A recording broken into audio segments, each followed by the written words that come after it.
अपनी जबरदस्त स्पीड और शानदार लुक्स की वजह से दुनिया भर में फेमस KTM की बाइक्स भारत में लॉन्च होने के बाद से ही लोगों के दिलों की धड़कन बन चुकी है। यह एक ऐसी बाइक है जो कि हर युवा की पसंद है और ऐसा नहीं है कि यह सिर्फ अमीर लोगों की पहुंच में है। इसकी कीमत इतनी लाजमी तो है कि इसे हर बाइक लवर अगर चाहे तो खरीद सकता है।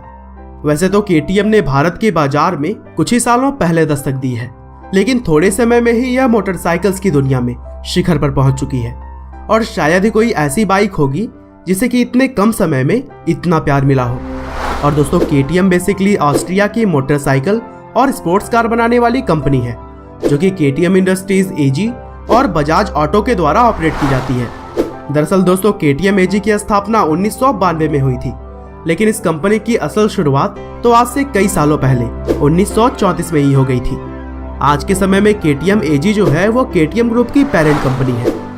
तो चलिए दोस्तों, KTM के पूरे सफर को अच्छे से समझने के लिए हम इस कहानी को शुरू से जानते हैं।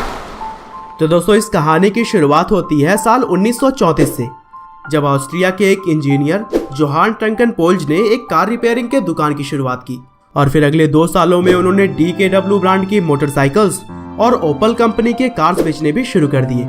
उस टाइम उनकी दुकान का नाम क्राफ्टफर्जुक ट्रंकनपोल्ज मैटीगोफेन हुआ करता था, जिससे कि हम शॉर्ट में KTM भी कह सकते हैं। लेकिन आगे चलकर वर्ल्ड वार स्टार्ट हो गया और उस दौरान जोहान सेना में शामिल हो गए और फिर कुछ सालों तक घर के खर्चों को चलाने के लिए उनकी वाइफ ने ही पूरे बिजनेस को संभाला।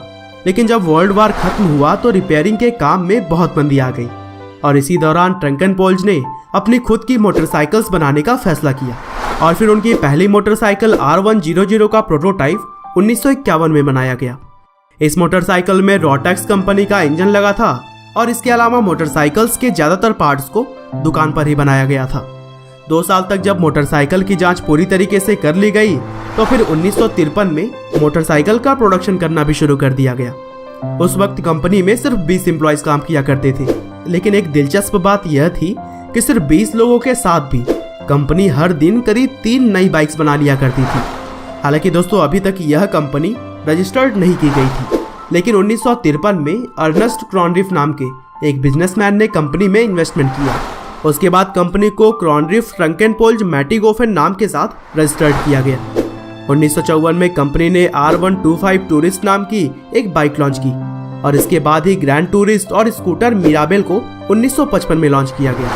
हालांकि इसी बीच कंपनी के लिए गौरव का पल तब आया जब 1954 में KTM के बाइक ने ऑस्ट्रियन 125cc नेशनल चैंपियनशिप का खिताब अपने नाम कर लिया और यह रेस जीतकर कंपनी ने रेसिंग जगत में भी अपना लोहा मनवाया। 1957 में KTM की पहली स्पोर्ट्स बाइक आई जिसका नाम ट्रॉफी 125cc था। साथ ही इसी साल KTM का पहला मोपेड मेकी भी लॉन्च किया गया। आगे चलकर 60 के दशक के दौरान कंपनी ने साइकिल्स बनाना भी शुरू कर दिया, लेकिन इसी बीच कंपनी का बुरा दौर तब शुरू हो गया जब कंपनी के हिस्सेदार अर्नेस्ट क्रॉनरिफ की मृत्यु 1960 में हो गई और फिर 2 साल के बाद ही 1962 में हार्ट अटैक की वजह से कंपनी के फाउंडर जोहान ट्रंकनपोल्ज ने भी इस दुनिया को अलविदा कह दिया। और दोस्तों, यह दौर कंपनी के लिए बहुत ही बुरा साबित हो रहा था। अपने पिता की मृत्यु के बाद एरिस ट्रंकनपोल्ज ने कंपनी को मैनेज करने की जिम्मेदारी अपने सर पर उठाई और उन्होंने कंपनी को एक नए सोच के बलबूते आगे बढ़ाया। एरिस ट्रंकनपोल्ज के समय कंपनी ने काफी विकास किया और 1971 में इस कंपनी में काम करने वाले लोगों की संख्या 400 से भी ज्यादा हो चुकी थी। अपनी स्थापना के 40 साल के बाद KTM 42 अलग अलग तरह के मोटरसाइकिल्स के मॉडल बना रही थी और फिर 70 और 80 के दशक में मोटरसाइकिल्स बनाने के साथ साथ कंपनी ने मोटर्स और रेडिएटर्स बनाना भी शुरू कर दिया था। KTM के द्वारा बनाए गए रेडिएटर्स यूरोपियन कार मैन्युफैक्चरर्स को भेजे जाते थे, जो कि 80 के दशक में कंपनी के बिजनेस का एक अहम हिस्सा हुआ करता था। लेकिन इसी बीच कंपनी के द्वारा बनाए गए स्कूटर और मोपेड की डिमांड में काफी कमी आ गई और इसीलिए 1988 में इनका प्रोडक्शन बंद करने का फैसला किया गया और फिर अगले ही साल कंपनी के मालिक एरिस ट्रंकनपोल्ज की भी मृत्यु हो गई। अब धीरे धीरे कंपनी की आर्थिक स्थिति खराब होती चली गई।